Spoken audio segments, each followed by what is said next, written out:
নমস্কার, আমি সোনালি। আমার বাঙালি রান্নাঘর ইউটিউব চ্যানেলে আপনাদের সবাইকে স্বাগত জানাই।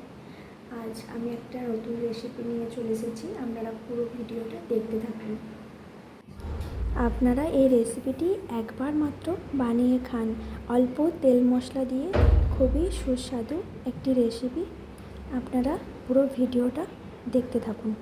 প্রথমেই দুটো মাছ ভেজে নিয়েছি, কারণ আমি আর আমার ছেলে আছি, ওই জন্য দুটো মাছই ভেজেছি।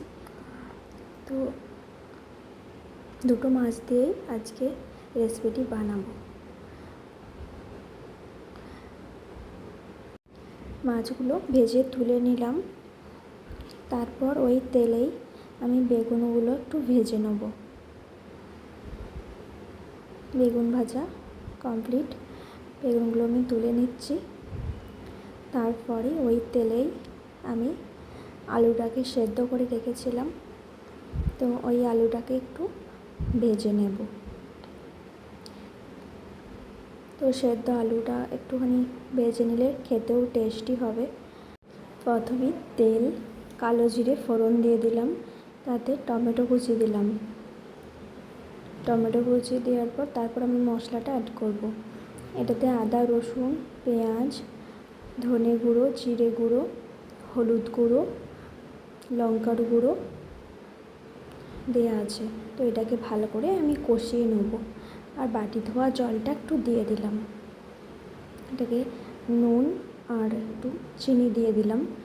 চিনিটা আপনারা স্বাদ ব্যালেন্স করার জন্য এটা দেবেন। আলুগুলোকে একটু ভালো করে কষিয়ে নেব।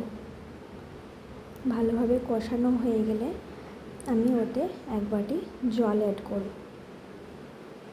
এটাকে ফোটা পর্যন্ত আমি অপেক্ষা করব। এটা ফুটে গেছে, এতে আমি এরপর মাছ আর বেগুনগুলো দিয়ে দেবো। এটাকে ভালো করে আমি ফুটিয়ে নিয়েছি। এতে এরপর গরম মশলা অল্প পরিমাণে দিয়ে আমি এটাকে নামিয়ে নিচ্ছি।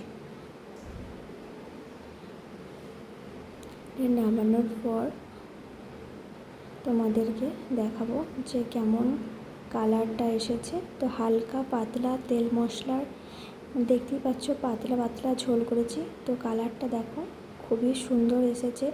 হালকা পাতলা গরমেতে আপনারা বানিয়ে খান, দেখবেন খুবই ভালো লাগবে।